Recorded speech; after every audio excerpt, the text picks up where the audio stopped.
Karibu. Please confirm. I will. Your Excellency, congratulations, President-elect. I want to confirm that I'm equivalent to 2 elected members because my mind was split into 2. Congratulations to you and your party and to your supporters. We are most grateful that we have been invited to this coalition. Your Excellency, when the BBI process was underway, the PPG, the Pastoralist Parliamentary Group, invited me to advise them on a document, but they told me they had been given very clear instructions that that document was not to be amended. So I asked them a very simple question. How can somebody who wants to amend the Constitution instruct you not to amend their document? And they are telling you want to amend the Constitution, but the document they created, don't amend it. So when I was asked, we have a document that we just signed the last page on. The question I asked was, what agreement? You really cannot have a coalition or an agreement through fraud or coercion. It vitiates, it makes it irrelevant. Your Excellency, the people of Northern Kenya have had a very long journey in terms of political process. We have had a very difficult journey as people. I am very happy that UDM has been a major milestone in the political development of Northern Kenya. It brings the people of Northern Kenya, in terms of the political dispensation, to the table. That is why we were very proud of supporting UDM as a party. And they are free to associate with whomever they wish to associate with. That's really what made us very happy. The second is that we as a country must stop seeing elections as matters of life and death. We must see them as things that are normal course, done, dusted, and we move on.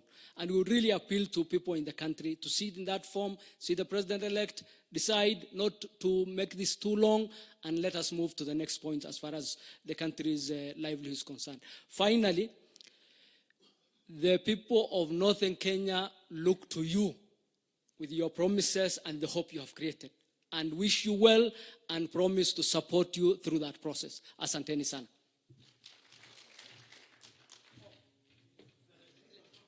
Let me indeed confirm that there were discussions, there were deliberations, there were even disagreements and counter proposals, and finally, consummation.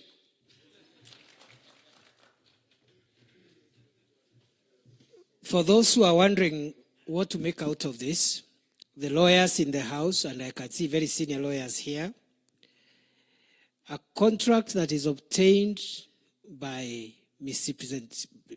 fraudulent misrepresentation, coercion, undue influence, a contract which is tainted with illegality cannot be enforced.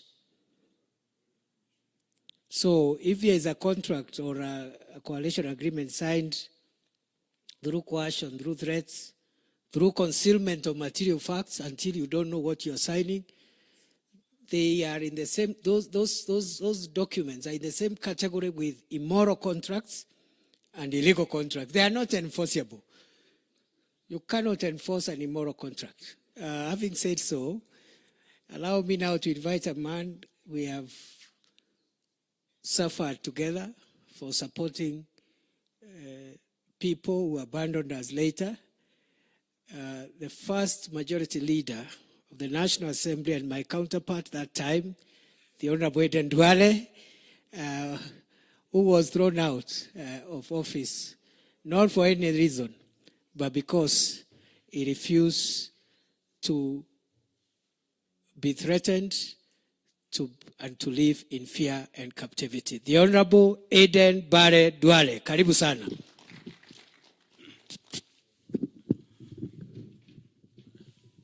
Your Excellency, President-elect, and other party leaders present, and elected leaders, good afternoon.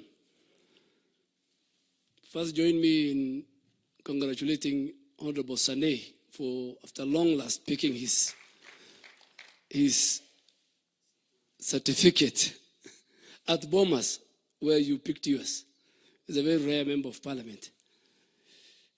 Your Excellency, I'm happy because our good friend, Honorable Governor Senator Roba is here, and Mahmoud, and I want them to forgive us, and we also forgive them, because when we went to Mandera, at least Mandera was better, but when we went to Moyale, we had very unkind words for Governor Mahmoud. And because, he worked with us, me and you, from ODM. He has worked with us, I think, the longest journey from 2007. So please, I'm sure the Bible and the Quran says, you forgive us. At least we have produced a president-elect. Today, we are not taking you to the opposition. Your Excellency, secondly, I watched my good sister, Mother Karua, last night. And as a senior counsel, Honorable Wetangula will agree, I am not a lawyer, but I am a lawmaker. She needs to read Article 38 and Article 36 of the Constitution. 38 gives you political rights. 36 gives you the rights. No, 38 gives you political rights. 36 gives you rights of association.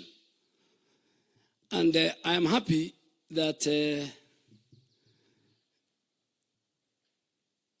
our competitors are trying to coerce, even this morning, members of parliament who have been elected by their people not to enjoy those rights, political rights and political association, as early as this morning. And because you believe, those of us who worked with you, you believe in politics of diversity and bringing the country together. That's why we have a wide range of leaders in Kenya Kwanza. And that today we are proud. You suffered, Robert and the group suffered the threats and the intimidation and the blackmail later. But I want to tell you that we suffered the longest with our families, I think 4 years. And the only crime we committed, some of us, the only crime we committed is, why are you a friend to William Ruto? So, as Mahmoud said, you'll have a story to tell. Moses Wetangula will have a story to tell because and I want to thank Honorable Musalia, the earthquake man. In fact, this is the man who liberated many people. The day we went to Bomas and he said, earthquake, is when I think people realized that where people were being put, it was not out of choice.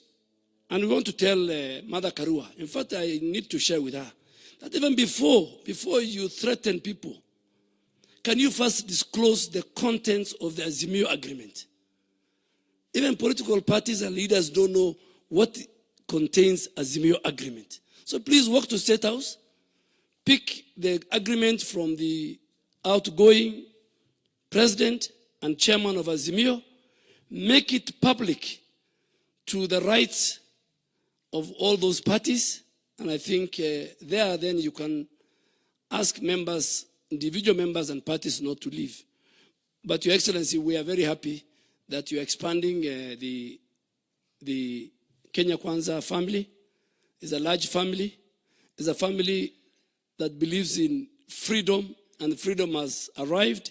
It's a family that believes in consultation. It's a family that believes in the free will.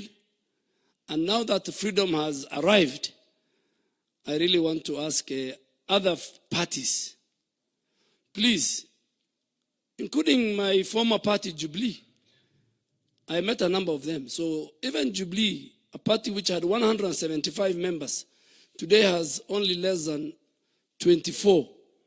So even Jubilee members listening to us, because your party leader has shifted to another party, please come. So Jubilee members, please come.